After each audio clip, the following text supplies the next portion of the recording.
Comic Book Savant, Binge at Your Leisure, TV Talk.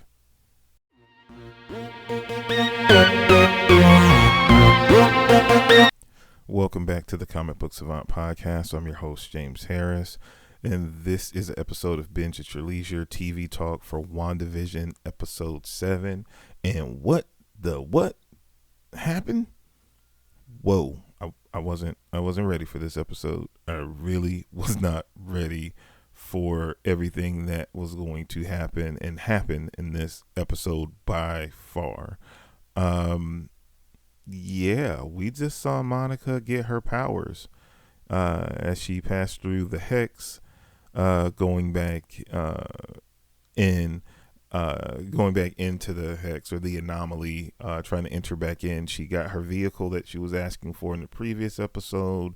She met up with another splinter cell of agents, I guess, from Sword that were loyal to her and her mom, I guess, and they had provided the vehicle that she was talking about. The engineer, I don't know if that's the engineer, the people that were just delivering it to her, but that went awry, and when that did, she just decided to be like the heck with it and just push herself through.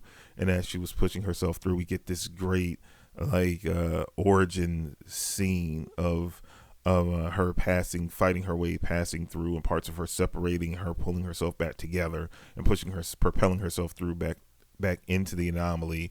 And then when we saw the blue glow to her eyes, and then we saw her perspective, and we got that view from her. First thing I thought was Spectrum. So I don't know if she's gonna go by Spectrum, she's gonna go by Photon. She's had so many different names in the comics. I just thought Spectrum because once we saw the eyes glow and we saw the perspective through her eyes, I saw the different spectrum of activity or radiation going on. So I was like, is it going to be Spectrum? But her mom's call sign was Photon. And what is it going to be? Who knows? It was the coolest sight and scene of the episode. And that's saying a lot when I'll get to the other part of it.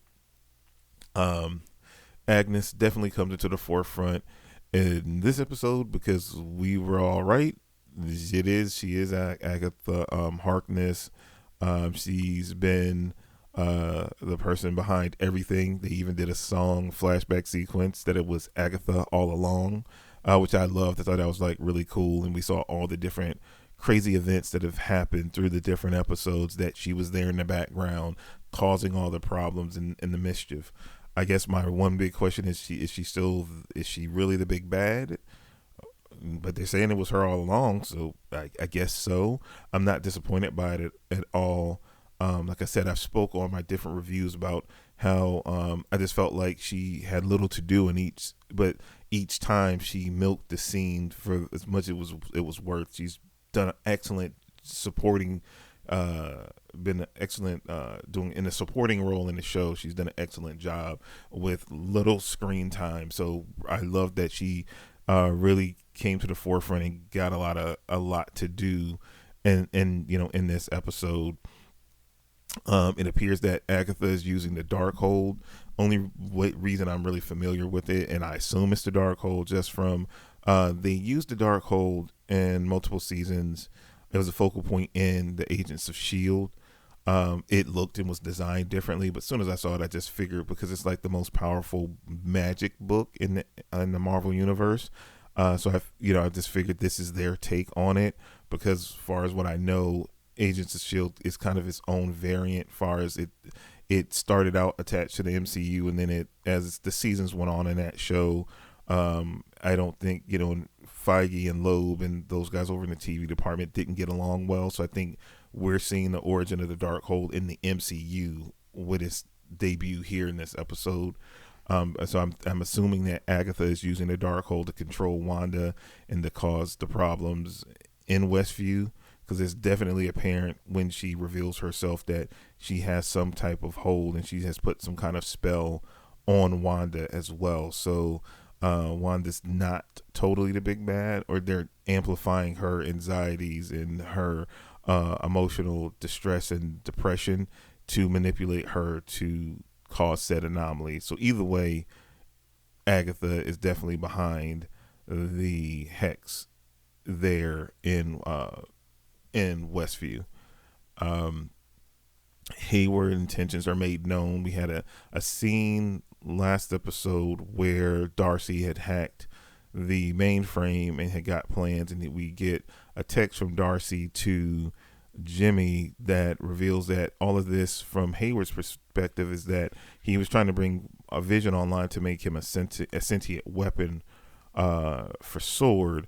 So that's he has no interest in Wanda. It's more so him retrieving back Vision and figuring out how she was able to do something that they were at Sword was unable to do, which was resurrect Vision. We finally get that known, but we don't know for what particular reason. Is it just for a weapon to combat about superhuman beings, or is it some other nefarious reason, or for what means is he doing all this? Interest is going to be curious to find out what that is. The twins really have grown on me in the past 2 episodes because they've kept the same actors, so they've progressed and they've given them a little bit more to do in the episodes. So I'm glad that they kept them at this age, and we got their powers last episode, and they're not given a ton to do, but it's just the comfort of I'm getting used to them being on screen, because every time I got used to one thing, they kept switching them in the beginning. So I'm glad they're sticking with these actors and they're fine. So they've grown on me episode to episode now that they've stayed around. I can't say enough, and I say it every time I do one of these review episodes on just the performances. I just feel like everybody's pretty much has brought their A game to the show as far as the main cast of characters, the reoccurring cast of characters that we've seen on the show. So I'm not going to keep beating that dead horse. Beat. I've done it enough. They're amazing. I'm just so glad. And the one thing I can say about the performances, they're so good and well ranged across, from comedic to parts of suspense and thriller, and I'm portraying that, as well as emotional and seriousness as well. So it's just well ranged across the board. But with the actors that we have here, you expect that, for sure. And they're delivering in spades on that. And I really, Catherine Hahn really gets time to shine this episode, where, the episode before, she literally only had one scene. So I'm glad because she's such a good actress, and she's showing range outside of just what I've seen from her in comedic movies that she's done, that she's really a good actress. And so it's just awesome seeing her get the spotlight here. I'll continue to say it. I feel like they're doing a great balance, as well as from the sitcom side of the world, or the inside the hex, to the outside world. The comedic, the comedy aspects, and that Hitchcock style thriller. I just love it, especially the end sequence when Wanda is in Agnes's, aka Agatha's house. I was really getting some creepy vibes with the bug on the what is it? The shade or drape or whatever. That was kind of freaky. Kind of creepy. So I'm digging it. I'm eating it up. And like I said, I had no expectations on what this show was going to be when it started, and then we got the whole sitcom aspect, which was nostalgic and cool, and then it just keeps morphing as each episode comes out. And I'm tripping because we literally only have 2 more episodes to go, and with the bomb drop of Agnes is Agatha, then we get it was a little end trailer or mid credit scene where Monica goes over to Agnes's house, and she's looking in, trying to get in, and then she sees the background entrance to the basement, and she lifts up the door, and she sees the freaky purple vines coming out, and Evan Peters Quicksilver comes up, and he makes the funny line of what do you say, peeper's gonna peep or creepers are gonna creep or whatever, and it just cuts away. So it again ends on another cliffhanger, which I said last episode. Like, it kind of annoys me because I'm gotta wait a whole week for another episode. But it's coming down to it, and I don't know what's about to happen. I hope we get maybe some flashback next episode of how the whole anomaly started, what events led to Wanda getting to this point, how this all started. So yeah, it's going to be definitely interesting to see. And then we have the big finale. So it's going to be quite a ride coming into the home stretch, and I'm confident at this point. I know I stated last episode that I hope they can stick the landing. I think they have. I don't feel like it's been any drop off in the quality of the episodes. I feel like they've been consistently, good and well balanced throughout.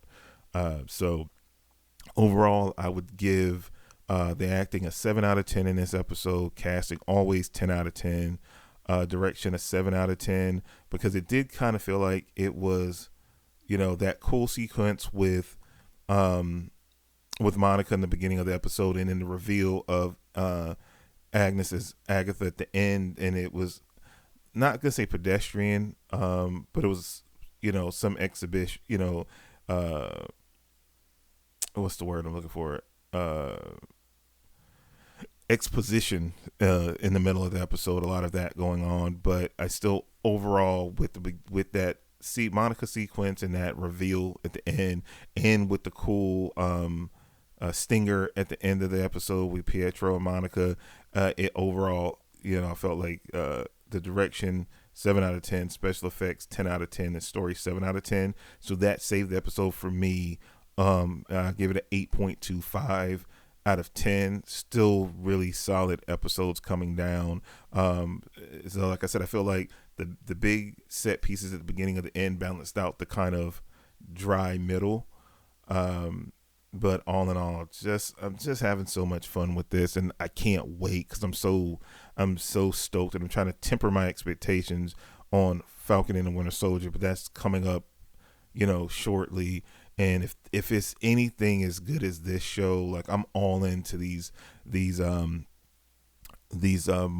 Plus Marvel shows, MCU shows. I didn't know how they were going to play out, and it shows how much I miss the Netflix Marvel shows. I really enjoyed most of them for the most part, and it's getting me back into that whole of just waiting. Though you could binge those, and those were were definitely like hard to get through sometimes because you didn't want it spoiled on the internet, and they were like, most of them were like 13 episodes long, so it was like you binged them over 2 or 3 days. You just got totally immersed. So it is kind of cool with the weekly release. It could be frustrating adjusting to it at first, but I think I'm in rhythm with it now because it gives you time when you get these episodes like this to kind of catch your breath, reset, and then be ready for the next episode when it comes out. And it gives us a ton to talk about in between time and then after it's all said and done. So I do appreciate that. I didn't necessarily like it at first, but I see why it could be effective way to release this kind of content. So I'm all into the weekly episode drops for sure. But that's all I have for you guys for this episode. Let me know how you're enjoying WandaVision at this point. As always, you can hit me up on social media at Comic Book Savant on Twitter and Instagram. You can hit me up on the website, comicbooksavant.com. You can email me directly from the site, or you can hit me up on Facebook. You can message me on Facebook. It is facebook.com/Comic Book Savant. And when you go to my Comic Book Savant page, it's a link to the Facebook group there as well. And you can, I think you answer like 3 questions real quick, and it'll let you into the group. And we just talk comics and get to know each other there. So definitely, if you haven't checked it out, do so. And if you like the work I do and you want to support my work, you can head over to Patreon, which is patreon.com/Comic Book Savant, and check out the different things we have going on there as well. But until next episode, you guys stay safe. I appreciate all your love and support you've given me. I hope you staying safe out there. Until next episode, you guys take care, and I will talk to you soon. Bye.